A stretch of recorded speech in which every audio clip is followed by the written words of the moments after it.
नमस्कार विद्यार्थी मित्रांनो, चॅनलवरती तुमचं स्वागत आहे. तर आजच्या व्हिडिओमध्ये आपण सायन्स PYQ प्लस काही सराव प्रश्न आपण बघणार आहोत.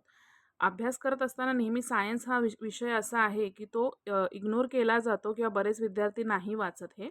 तर या सराव प्रश्नातून आपण बरीचशी माहिती इथे बघणार आहोत. तर व्हिडिओला शेवटपर्यंत नक्की बघा. चला तर मग सुरुवात करू. तुम्ही कोणतीही परीक्षा देत असाल तरीसुद्धा तुमच्यासाठी ही सिरीज खूप महत्त्वाची आहे. तर पहिला प्रश्न बघा, ऑर्निथॉलॉजी या शास्त्रामध्ये कशाचा अभ्यास करतात? 4 ऑप्शन दिलेले आहेत. तुम्ही सुद्धा माझ्यासोबत ही सिरीज सोडवा आणि तुमचा स्कोर काय होतो हा तुम्ही चेक करा. तर पहिला ऑप्शन आहे पक्षी, प्राणी, फुले आणि फळे. तर याचा आन्सर आहे पक्षी. ऑर्निथॉलॉजी हा पक्ष्यांचा रिलेटेड जो अभ्यास आहे त्याच्याशी संबंधित आहे. दुसरा प्रश्न बघूया, आहारात लोह खनिजाचं प्रमाण कमी झाल्यास कोणता आजार होतो? क्षय, डायरिया, ॲनिमिया की बेरीबेरी? तर याचं उत्तर आहे ॲनिमिया. जेव्हा शरीरामध्ये लोहाची कमी होते, आयर्नची कमी होते, तेव्हा ॲनिमिया हा रोग होतो. आणि हा जो रोग आहे हा मोस्टली लेडीजमध्ये पाहिला जातो. त्यांच्यामध्ये ॲनिमिया हा रोग जास्त प्रमाणात पाहिला जातो. कारण की त्या स्वतःच्या तब्येतीची काळजी घेत नाहीत किंवा शरीराला आवश्यक पोषक द्रव्ये जर मिळाली नाहीत तर लोहाची कमतरता होऊ शकते. पुढचा प्रश्न बघूया, कॉशियोरकोर याचं स्पेलिंग बघा मी ते लिहिलं आहे. हा रोग लहान मुलांना कशाच्या कमीपणामुळे होतो? तर हा जो रोग आहे हा प्रश्न MPSCमध्ये विचारला गेलेला आहे आणि पोलीस भरतीला सुद्धा विचारला गेलेला आहे. त्यामुळे खूप महत्त्वाचा आहे हा प्रश्न. तर याचं उत्तर आहे प्रोटीन.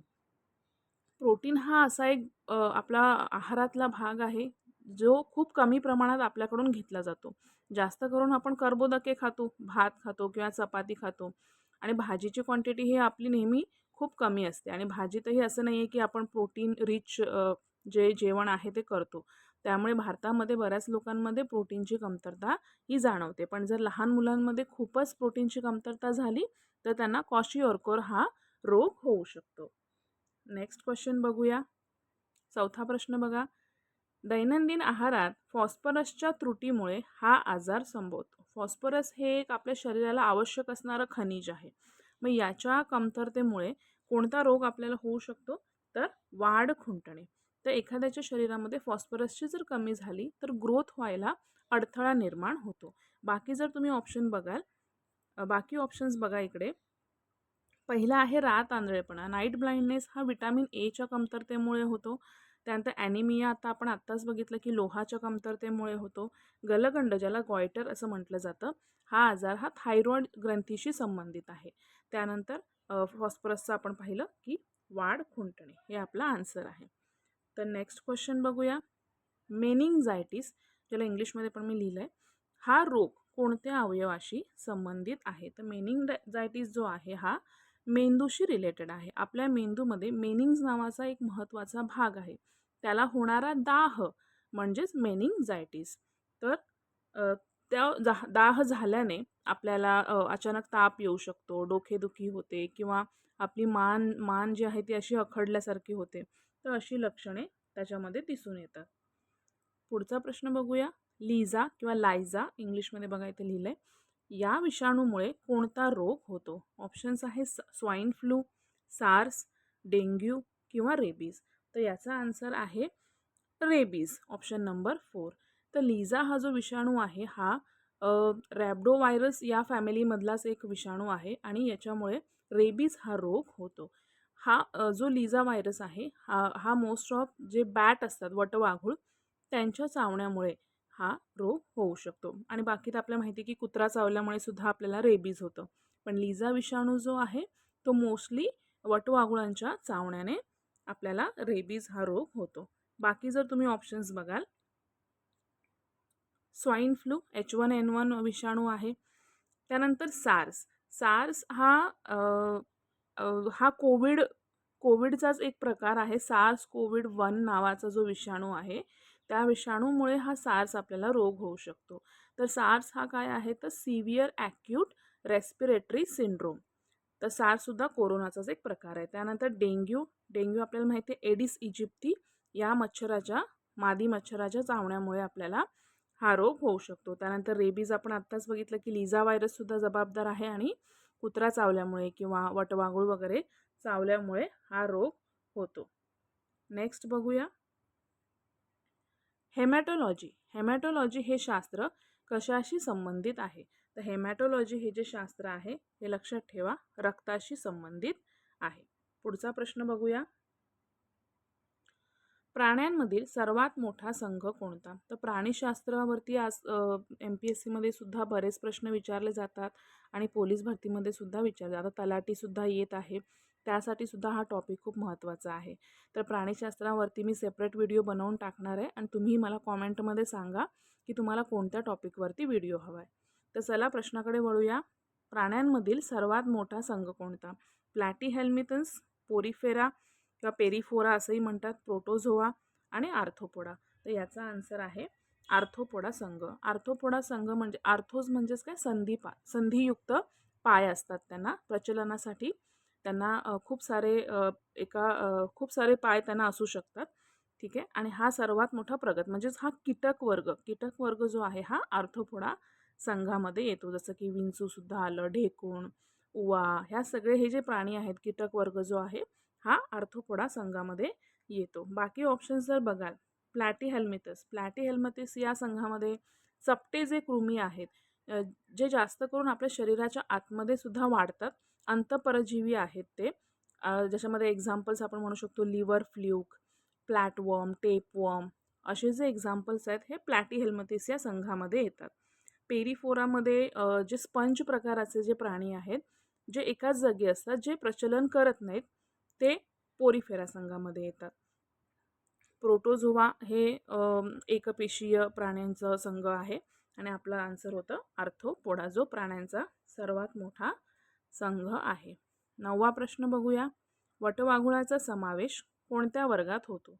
तर वटवाघूळ ॲक्च्युली हा उडतो, पण तरीसुद्धा तो पक्षी वर्गात येत नाही. तर वटवाघूळ जो आहे तो येतो सस्तन या वर्गामध्ये. कारण की वटवाघूळ जे आहे, मादी वटवाघूळ आपल्या पिल्लांना दूध पाजते, त्यामुळे त्याचा समावेश या वर्गामध्ये केलेला आहे. जे काही अपवाद असतात, अपवाद पॉईंट्सवरती जास्त प्रश्न विचारले जातात. पुढचं बघूया. त्वचेद्वारे कोण श्वसन करतात? ऑप्शन्स बघा, एकिडना, सरीसृप, गांडूळ किंवा मार्सुवियस. सरीसृप म्हणजेच रेप्टाइल्स, मी इंग्लिशमध्ये सुद्धा इथे लिहिलेलं आहे. तर यांच्यापैकी त्वचेद्वारे कोण श्वसन करतं? तर गांडूळ. बाकी जे काही प्राणी आहेत किंवा मॅमल्स, सस्तन वर्गातील जे प्राणी असतात ते फुफ्फुसांद्वारे श्वसन करतात, जसं की एकिडना आहे किंवा रेप्टाइल्ससुद्धा हे फुफ्फुसांद्वारे श्वसन करतात. तर आपला आन्सर असणार आहे गांडूळ. पुढचा प्रश्न बघूया. खालीलपैकी कोणता प्राणी आपल्या शरीराच्या तुटलेल्या भागाची पुनर्निर्मिती करू शकतो? तर तारामासा, झुरळ, चिमणी का बेडूक? तर या दिलेल्या ऑप्शन्सपैकी आपला आन्सर असणार आहे तारामासा. तर तारामासा सी अर्चिन असं सुद्धा म्हटलं जातं त्याला. तो इकायनोडर्माटा या प्राणीसंघामध्ये मोडतो. पुढचा प्रश्न बघूया. सजीवांना मोनेरा, प्रोटिस्टा, वनस्पती व प्राणी या 4 सृष्टीत वर्गीकरण करणारे शास्त्रज्ञ कोण? तर कोपलँड. आपला आन्सर आहे कोपलँड. कोपलँड यांनी सजीवांचं वर्गीकरण हे 4 सृष्टीमध्ये केलं होतं. तर अदर ऑप्शन्स जर बघाल तर कार्ल लिनियस यांनी सजीवांना द्विनाम पद्धती ही आहे त्यांनी शोधून काढलेली आहे. 2 नावं देण्याची पद्धत कार्ल लिनियस यांनी शोधून काढली आणि त्यांनी प्राण्यांचं वर्गीकरण सुद्धा 2 सृष्टींमध्ये केलं होतं. बाकी रॉबर्ट विटाकर यांची पंचसृष्टी ही पण फेमस आहे पंचसृष्टी. तर पंचसृष्टीवर जर प्रश्न आला तर लक्षात ठेवा त्याचा आन्सर असणार आहे रॉबर्ट विटाकर. नेक्स्ट क्वेश्चन बघूया. मासे प्राणीसृष्टीच्या कोणत्या वर्गामध्ये मोडतात? पहिला ऑप्शन आहे पायसिस, दुसरा आहे रेप्टिलिया म्हणजे सरीसृप प्राणी, ॲनिलिडा आणि पोरीफेरा. तर मासे जे आहे ते पायसिस या वर्गामध्ये मोडतात. अदर ऑप्शन्स बघा. पायसिसबद्दल थोडंसं सांगते तुम्हाला. मासे जे असतात ते त्यांचं हृदय हे 2 कप्प्यांचं असतं, एकेरी रक्ताभिसरण असतं, शीतरक्तीय प्राणी आहेत, श्वसनासाठी त्यांना कल्ले असतात आणि जे रेप्टिलिया आहेत सरपटणारे प्राणी ते सुद्धा शीतरक्ताचे असतात. जे प्राणी आहेत यांचं हृदय हे 3 कप्प्याचं असतं, परंतु त्याच्यामध्ये एक एक्झाम्पल येतो मगर. पण मगरीला 4 कप्प्यांचं हृदय असतं, लक्षात ठेवा. अजून बाकीचं उदाहरण जर म्हटलं कासव, पाल, सरडा, शॅमेलियॉन हे सर्व जे एक्झाम्पल्स आहेत हे रेप्टिलिया या वर्गामध्ये म्हणजे सरीसृप या वर्गामध्ये मोडतात.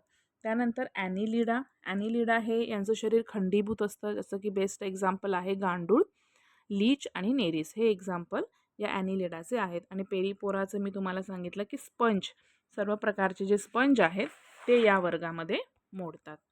चला तर मग नेक्स्ट क्वेश्चन पाहूया. भूचर प्राण्यांमध्ये सर्वात मोठं हृदय कोणाचं असतं? तर असा आकाराने जो मोठा असतो तो हत्ती आहे, पण सर्वात मोठं हृदय जर बघितलं तर ते जिराफाचं असतं, तर ते लक्षात ठेवा. नेक्स्ट क्वेश्चन बघूया. पेंग्विन जो आहे तो कोणत्या प्राणी संघामध्ये मोडतो? ॲनिलिडा, रेप्टाइल्स, पक्षी की सस्तन?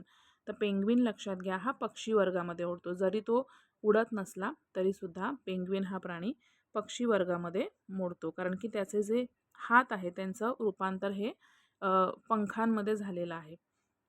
नेक्स्ट क्वेश्चन बघूया. जमिनीवर येणारे पहिले वर्टिब्रेट्स असा यांचा उल्लेख होतो. ऑप्शन्स आहेत ॲम्फिबियन्स म्हणजे उभयचर प्राणी, सरीसृप म्हणजे रेप्टाइल्स, सस्तन प्राणी म्हणजे मॅमल्स आणि पक्षी वर्ग एव्ज हा वर्ग. तर याचं उत्तर आहे ॲम्फिबियन्स म्हणजेच उभयचर प्राणी, जे प्राणी पाण्यातही वास्तव्य करतात आणि जमिनीवरही वास्तव्य करतात. तर ॲम्फिबियन्सचं मेन यातला फरक समजून घ्या की जे ॲम्फिबियन्स आहेत ते आपली अंडी पाण्यामध्येच, म्हणजे ज्यांचं डबकं, समजा एक्झाम्पल बेडूक आहे, तर तो बेडूक जो आहे तो त्या डबक्यामध्येच काय करणार आहे, आपली अंडी सोडणार आहे. तर हे बाह्यफलन त्यांच्यामध्ये घडून येतं. तर असे जे काही प्राणी आहेत ते ॲम्फिबियन्समध्ये मोडतात. तर मगर जी आहे ती जमिनीवरही असते आणि पाण्यातही असते, पण मगर लक्षात घ्या ती ॲम्फिबियन्स नाही आहे, कारण की मगर हा जो प्राणी आहे आपली अंडी पाण्यात सोडत नाही. ठीक आहे. चला नेक्स्ट क्वेश्चन बघूया. बॅलेनोग्लासस जे काही म्हणा प्राणी कोणत्या प्राणी संघात मोडतो? तर इकायनोमार्डाटा, हेमिकार्डाटा, टेनोफेरा आणि मोलुस्का. तर मराठीत सुद्धा याची नावं अशीच असणार आहेत. ठीक आहे. त्यामुळे मराठीत मी काही वेगळं लिहिलं नाही आहे. तर याचं जे उत्तर आहे ते आहे हेमिकार्डाटा. तर बॅलेनोग्लाससचं वैशिष्ट्य असं आहे की जेव्हा तो भ्रूण अवस्थेत असतो तेव्हा त्याच्यामध्ये एक छोटासा पृष्ठरज्जू असतो.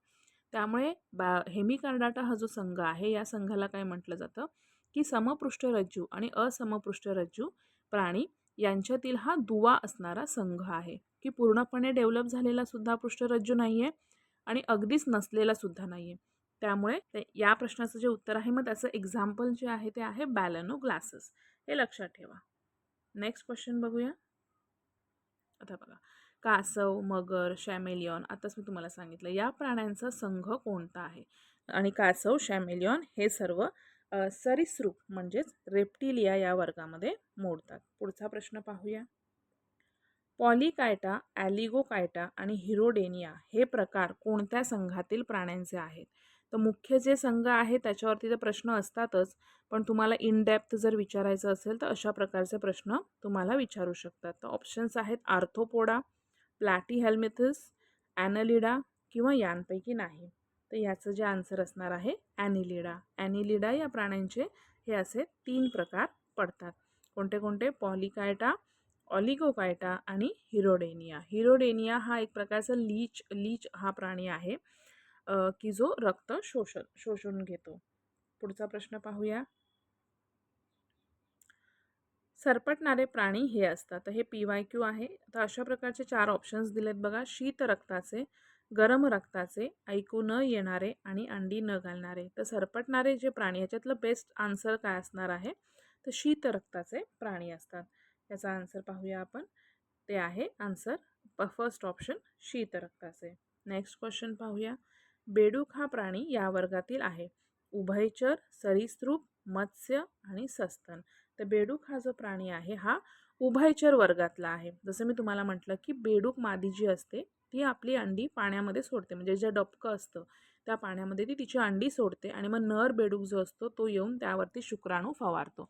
आणि चला तर मग अशा प्रकारे आपण 21 क्वेश्चन्स इकडे कवर केलेले आहेत. नेक्स्ट व्हिडिओमध्ये आपण अजूनही प्रश्न बघणार आहे. तुम्हाला व्हिडिओ कसा वाटला हे मला नक्की कळवा आणि तुम्हाला कोणत्या टॉपिकवरती फ्रीमध्ये हवं आहे व्हिडिओ हे नक्की मला सांगा. Thank you so much. आणि जर व्हिडिओ तुम्हाला व्हॅल्युएबल वाटला तर सबस्क्राईब करायला विसरू नका.